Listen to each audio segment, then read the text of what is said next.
Olá pessoal, vamos à nossa aula número 12. Essa aula é basicamente sobre variáveis, né, em que não é somente uma ou duas, né, são chamadas variáveis múltiplas, então para isso é necessário uma análise multivariada, né, e vamos conhecer os principais métodos. Bem, inicialmente quando você precisa tomar alguma decisão, né, tem que verificar quais são as variáveis que podem influenciar essa decisão. A grande questão é que normalmente existem muitas variáveis, então você tem que saber exatamente quais são aquelas principais que vão realmente tomar uma decisão. Então, inicialmente, vamos definir o que é uma análise multivariada.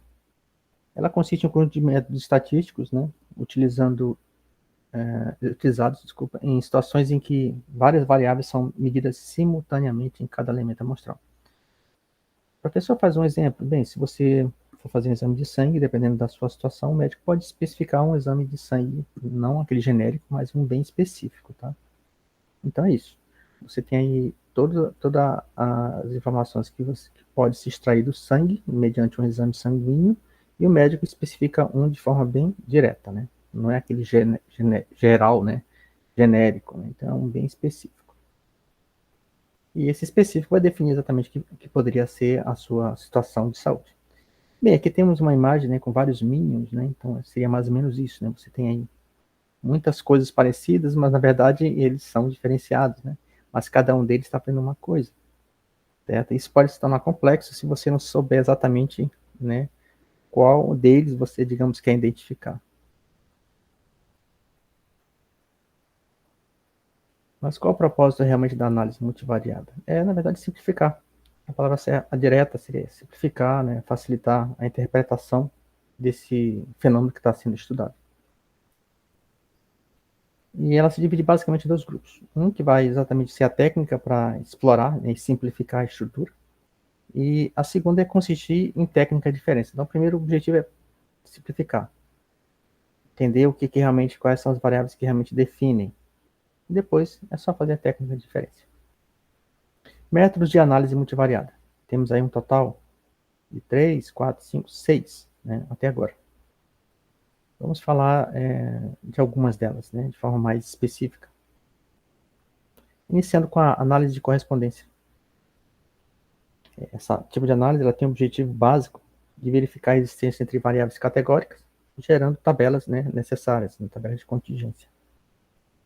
E aí tem umas situações matemáticas que são utilizadas, tá, para avaliar se a informação está tudo correto, se aquelas informações naquelas linhas e colunas estão corretas. Então aí normalmente são feitos testes como o Q quadrado, tá? E é uma especificação matemática que é utilizada para isso. Como exemplo, temos um pesquisador que quer explorar como diferentes categorias de acidentes de automóvel se relacionam umas com as outras. Então, ele faz um estudo para que possa saber se existe alguma o que tem diferente, né? O que realmente tem em comum. Então, esses acidentes novos são classificados de acordo com a gravidade, né, o tipo do carro, o tamanho do carro e até a injeção do motorista. E aí temos algumas opções, né? Tipo, gravidade, tamanho do carro e injeção do motorista, como eu mencionei anteriormente. Então, é feita uma especificação de sequência. Ah, mas se poderia estar ao contrário, poderia ter uma outra sequência, não tem problema não. Nesse caso não, porque eu estou estudando essa daí como as principais, então a sequência em si não vai ter tanto problema não, tá? A não ser que você dê uma especificação matemática, né? Peso 1, peso 2, peso 3, aí sim. Mas nesse caso aqui não está sendo especificado. Segunda, análise de componentes principais. Tem um termo americano para isso que se chama PCA, que é análise de componente principal, né? A finalidade básica é a análise de dados de forma reduzida, para diminuir, né? Eliminando sobreposições, escolhendo as variáveis mais representativas daquelas informações. Certo? Então, é basicamente isso o PCA. Exemplo. Por exemplo, se alguém quiser fazer um empréstimo, né, eu posso levar em consideração a renda, o grau, instrução, tempo, aquilo que eu falei anteriormente em um slide anterior. Então, isso pode ser considerado para alguém para realizar um empréstimo, tá? Ninguém vai realizar empréstimos sem ter garantias, né? Tem até um item aqui, ó, tempo no emprego atual, né? Então, precisa de garantias, certo? E aí ele faz um agrupamento, né, de condições, né? Renda, grau de instrução, aqui está de forma, né, tempo, emprego, dívidas, se a pessoa tem dívidas, né? Então, tudo isso é analisado para que realize-se um empréstimo, né? Quanto tempo ele é cliente daquele banco, se ele não é cliente daquele banco. Então, são coisas que não tem no caso aqui, mas se ele já é cliente do banco, se ele recebe o salário dele naquele banco, então são coisas que vão adicionando como bônus para que ele possa conseguir esse empréstimo. Terceiro, análise fatorial. Esse aqui é bem específico, né? Bem matemático, na verdade, né? Ele tem o objetivo principal de descrever se realmente é possível, né, a variabilidade original de um conjunto de variáveis em um número reduzido de variáveis latentes, né? Então, esse daí é bem matemático e ele vai verificar isso. Aí, será que é possível fazer isso? Tá? Então, é uma técnica muito utilizada na criação de indicadores, né? Por exemplo, temos aí uma situação de gerente de recursos humanos. Ele quer determinar quais fatores explicam as 12 variáveis de um departamento, no caso de recursos humanos, né? Para cada candidato de emprego. Né? Então, utiliza-se uma escala, por exemplo, né, de 1 a 10. Né?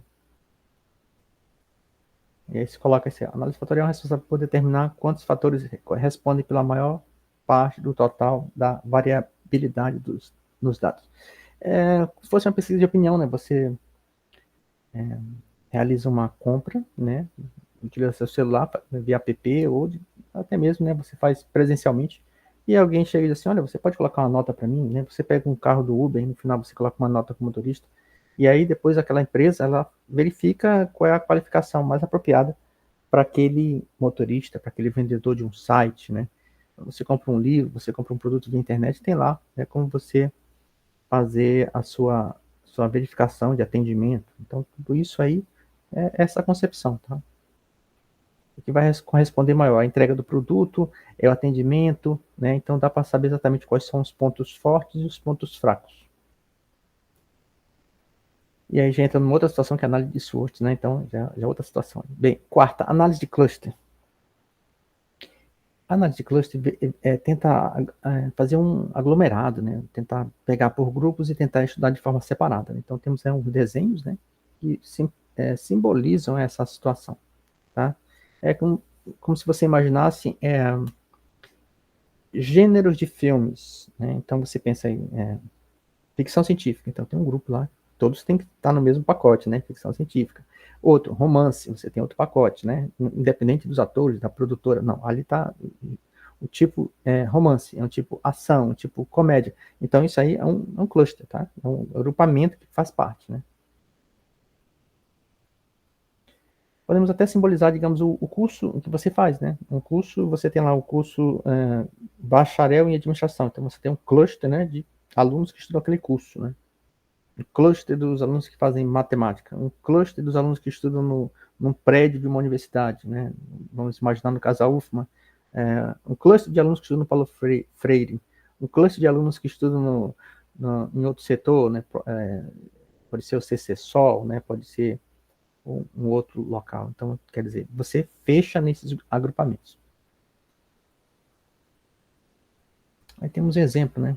Aquilo que eu falei, né? Você pode também, digamos, fazer um estudo e saber qual o perfil, digamos, de um candidato ou de um funcionário que mais se adequa naquela organização. Qual é a dominância dele, qual é a influência dele, qual a conformidade dele, qual é a estabilidade dele, né? Então, isso aí já é um estudo de psicologia para saber exatamente perfil profissional e perfil como ser humano mesmo, né?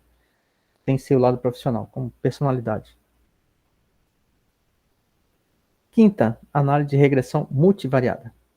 Tá? Então, isso aqui a regressão multivariada é uma coleção de técnicas de estatística que permite você construir modelos que descrevam a maneira mais razoável, né, para saber as relações entre essas variáveis, né, específico processo. Temos um moço aqui no cartoon, né, no desenho, mostrando isso. Mas o que é a diferença entre uma coisa e outra? A diferença entre a regressão linear e a multivariada é que nestas são tratadas duas ou mais variáveis explicativas, né? Várias, né? Somente uma, né? Você pode fazer uma regressão, aqui é só uma simbologia, tá? Aqui no caso aí temos 3 gavetas, né? Então temos aí, uma analogia, desculpa. Então você tem aí uma gaveta 1, gaveta 2, gaveta 3, né? Então você pode ter um cluster, vou chamar de cluster, né, de bermudas, um cluster de meias, né, um cluster de camisas, né, e assim por diante.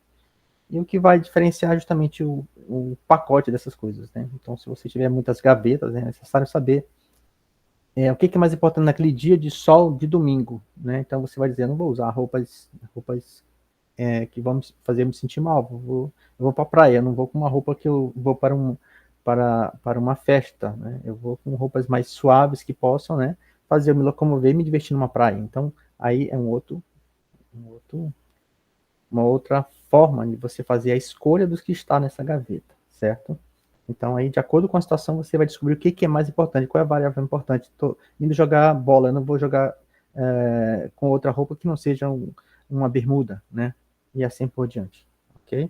Estou indo para uma festa de formatura, né? Qual é a prioridade aqui? Sim, uma roupa social. Então, você escolhe os itens da roupa social e aqui dali são aquelas variáveis importantes naquele momento. Aqui dali são as gavetas importantes para aquela tomada de decisão para você se vestir.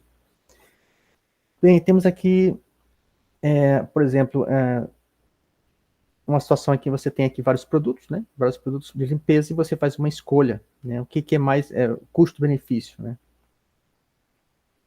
Temos aqui também uma situação aqui escrita, né? Que diz assim, pensa-se que a energia elétrica consumida mensalmente na produção de determinado produto está relacionada com a temperatura média ambiental, né? Então aí você faz outros estudos com outras variáveis, aí inclui o mês, né? A pureza do produto e várias outras coisas, tá? Sexta, modelagem de equações estruturais.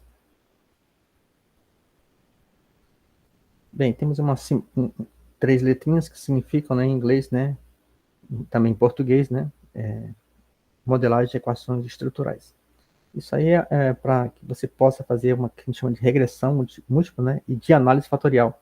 E aí você trabalha com relações, né, série de relações de dependência, né.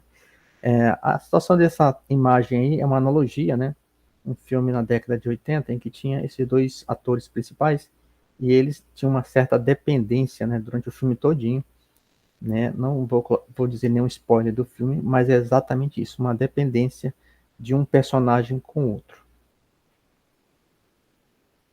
Temos aqui um outro exemplo, né? Quando você toma diversos medicamentos, né? Você cria aí uma situação de interação medicamentosa. Então, você tem que verificar se um medicamento não está elevando a potencialidade do outro ou se está anulando, né? Ou se está construindo um outro elemento que não existe, né? Então, o médico, quando faz uma receita médica, ele tem que levar em consideração tudo isso. Certo? Então é isso, pessoal. Muito obrigado pela nossa aula. Aula número 12. Obrigado.